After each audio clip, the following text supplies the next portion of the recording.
अस्सलाम वालेकुम स्टूडेंट्स, ये प्रैक्टिकल नंबर 5 हम कर रहे हैं इस वक्त। और ये प्रैक्टिकल नंबर एक्सपेरिमेंट नंबर 5 है। इसमें to verify the law of simple pendulum के लॉज को हमने वेरीफाई करना है।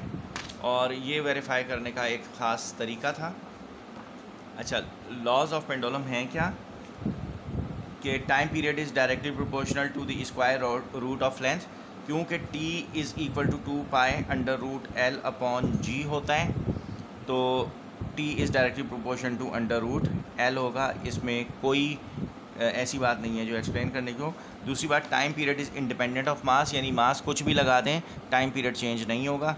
और तीसरी बात, time period is independent of amplitude, यानी पेंडुलम को जितनी दूर से छोड़ें या जितनी करीब से छोड़ें, टाइम एक चक्कर लगाने में वो इक्वल टाइम ही लगाता है। ये तीन लॉज हैं जो वेरीफाई होते हैं और ये बड़े आराम से वेरीफाई कर ली जाती हैं। यानी पहले तो लेंथ कांस्टेंट रख के डिफरेंट मासेस लगाते हैं, 5 ग्राम 10 ग्राम और 15 ग्राम्स का मास लगाते हैं और उससे मूव करते हैं। हम देखते हैं 20 वाइब्रेशंस का टाइम एक ही आता है। तो इससे हमें पता चल जाता है कि मास चेंज करने से टाइम पीरियड पे कोई इफ़ेक्ट नहीं होता। और ऐसे ही एम्पलीट्यूड एक बॉब लगा के कभी पेंडुलम को करीब से छोड़ते हैं और 20 वाइब्रेशंस का टाइम लेते हैं, कभी दूर से छोड़ते हैं और फिर 20 वाइब्रेशंस का टाइम लेते हैं, और हम देखते हैं दोनों टाइम एक दूसरे के इक्वल आते हैं। इससे पता चलता है कि एम्पलीट्यूड का कोई इम्पैक्ट टाइम पीरियड पे नहीं होता। और जब हम लेंथ चेंज करते हैं तो लेंथ चेंज करने से टाइम पीरियड पे फ़र्क पड़ता है, क्योंकि time period of the pendulum and length directly proportional होते हैं। अच्छा, इस पे जो ग्राफ बनाते हैं, वो ग्राफ बनाने के लिए उसने देखें एक सैम्पल ग्राफ बनाया है यहाँ पर। इस पे उसने बताया है कि एक्स एक्सिस पे अंडर रूट L लेना है और वाई एक्सिस पे टाइम लेना है। ये दो चीज़ों के दरमियान बनेगा। और ये जो ऑब्जर्वेशन कॉलम है, देखें इस ऑब्जर्वेशन कॉलम में ये उसने पूरा कॉलम दिया है अंडर रूट L का। ये L की वैल्यू 8 से स्टार्ट हो रही है, 8, 9, 10, और अगर हम आगे जाएँ तो ये आ रहा है 10, 10, यानी 10.4, 10.9, तकरीबन ये 11 तक चली जाती है। और ऐसे ही जो दूसरी वैल्यूज़ हैं, ये आपके पास इस ऑब्जर्वेशन कॉलम में देखें t टाइम पीरियड, इसके लिए उसने पूरी वैल्यू दे रखी है 1.8, 1.9, 20 और etc। ये डिफरेंट वैल्यूज़ हैं इसकी। और ये देखें यहाँ ये जा रही है 2.14, 2.2 वगैरह वगैरह। ठीक है, तो अब इन वैल्यूज़ पे हमने ग्राफ बनाना है। तो ग्राफ बनाने के लिए देखें, पहले तो एक्स एक्सिस पे आप ऐसे लाइन खींच देंगे, एक वाई एक्सिस पे खींच देंगे। एक्स एक्सिस पे हमने लेना क्या है, ये लिखा हुआ देखें अंडर रूट L। तो यहाँ आप लिखें अंडर रूट L। अच्छा, मैं ब्लैक से लिखता हूँ ताकि नज़र आए। अब ये देखना है कि अंडर रूट L की वैल्यू स्टार्ट कहाँ से हो रही है। तो यहाँ देखें ऑब्जर्वेशन कॉलम में अंडर रूट L की वैल्यू स्टार्ट हो रही है ये 8 से। तो 8 से स्टार्ट हो रही है, तो मैं सबसे पहले लिख देता हूँ यहाँ पर 8।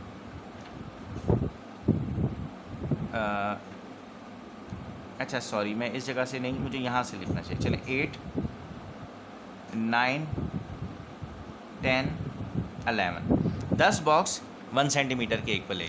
ठीक है। अच्छा, ये अंडर रूट L है, क्योंकि लेंथ है और लेंथ की यूनिट सेंटीमीटर होता है, तो मैंने ये सेंटीमीटर्स में ले लिया। ठीक है। अब आए वाई एक्सिस पे। वाई एक्सिस पे मैंने लेना है t स्टार्ट हो रहा है कहाँ से, 1 से, 1.8। तो मैं सिंपल जैसे हम ग्राफ पेपर पे लेते हैं, यहाँ मैं ले लेता हूँ 1, यहाँ मैं ले लेता हूँ 2, यहाँ मैं ले लेता हूँ 3। बस इसके अंदर अंदर ये ग्राफ प्लॉट हो जाएगा। अब देखें, जब एक्स एक्सिस पे रीडिंग है 8.9, डेल्टा यानी अंडर रूट L की कीमत है 8.9, तो उस वक्त टाइम पीरियड है 1.8, 1.85। तो आ जाए ज़रा इधर,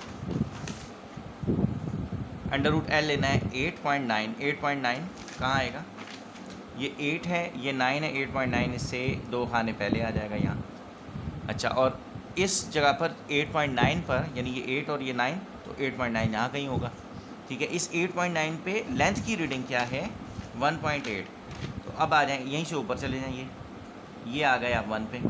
1.9 किधर आएगा, ठीक है 1.9।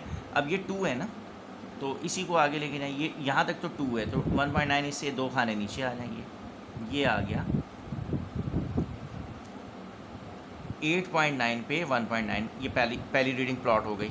अब आए थोड़ा और आगे, ठीक है, ये प्लॉट हो गई। अब दूसरा अंडर रूट L, यहाँ क्या है 9.4, यानी 9.5 ले सकते हैं, क्योंकि 9.486 लिखा हुआ है। तो राउंड ऑफ अगर करेंगे तो ये 9.5 आप ले सकते हैं ऐसे ना। तो एक्स एक्सिस पे लें 9.5, तो 9.5 किधर है, ये 9 है, 9.5 होगा इधर, यहाँ से ऊपर चले जाएं। अच्छा अब बताएं मुझे कि 9.5 पे, ये 9.5 है, इस पे लेंथ कितनी है 1.92, तो 1.9 पर आ जाएं ज़रा। ये 9.5 है और 1.9 यही आ जाएगा तकरीबन यहाँ पे, जहाँ कुछ ऊपर ले लें क्योंकि 1.9 के साथ कुछ और भी लगा हुआ है।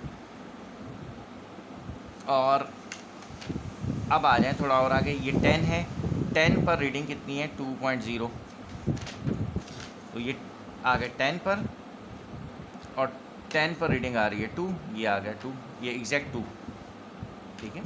और अब आए थोड़ा और आगे, यहाँ पे 10.4 यानी 10.5 ले लेता हूँ मैं इसको, 10.481 लिखा हुआ है मेरे पास, तो इसे जब राउंड ऑफ करेंगे तो 10.5 मैं इसे ले सकता हूँ। तो यहाँ आ जाए, एक्स एक्सिस पे ये आ गया 10 और ये 10.5। इस 10.5 पे जाना कहाँ है, ये 10.5 पे लेंथ है 2.14, और 2.14 ये आ जाए ज़रा, ये 2.1, ये थोड़ा सा इससे ऊपर। और इसके बाद हमने कहाँ जाना है 10.9 यानी 11 पे है 2.26, तो ये 11 आ गया।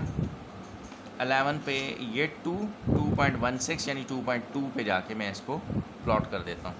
और जो एक लाइन में आ रहे हैं उन्हें ज्वाइन कर दें आप। ये पॉइंट लाइन पे नहीं आ रहा है, ये नहीं आ रहा, कोई बात नहीं है, जो चार आ रहे हैं लाइन पे उन्हें प्लॉट कर दें, बस हो गया ग्राफ। ठीक है, तो ये आपके पास आ गया एक ग्राफ। इसके बाद देखें आगे जो हमें ग्राफ करना है वो मास और टाइम के बीच में लेना है। मास को एक्स एक्सिस पे ले लें, मास थी हमारे पास, यहाँ देखें 5 ग्राम, 10 ग्राम, 15 ग्राम, तो उसने देखें ये 5 ग्राम्स, ये 10 ग्राम्स, ये 15 ग्राम्स। 5 ग्राम्स का ऑब्जेक्ट जब लगाया और 20 वाइब्रेशंस का टाइम लिया तो 2 सेकंड्स टाइम आ गया, 2 पॉइंट समथिंग। और 10 ग्राम्स का जो ऑब्जेक्ट लगाया तो भी यही टाइम आ गया, और जब 15 ग्राम्स का ऑब्जेक्ट लगाया तो भी यही टाइम आ गया, क्योंकि मास चेंज करने से टाइम चेंज नहीं होता, तो ग्राफ सीधा आ जाता है। जब एक वेरिएबल चेंज करने से दूसरा चेंज ना हो रहा हो और कांस्टेंट रह रहा हो तो ग्राफ स्ट्रेट लाइन आ जाता है। तो ऐसे ही यहाँ पे एम्पलीट्यूड आप बढ़ाते चले जाएं, और टाइम अगर नोट करेंगे टाइम एक ही रहेगा 2 सेकेंड, तो ये ग्राफ स्ट्रेट लाइन बन जाएगा, कोई मसला ही नहीं है इसमें। तो इसे प्लॉट करके देख लें, फिर भी मसला हो तो कल पूछ लीजिए मुझसे। ठीक है, थैंक यू बेटा, थैंक यू वेरी मच।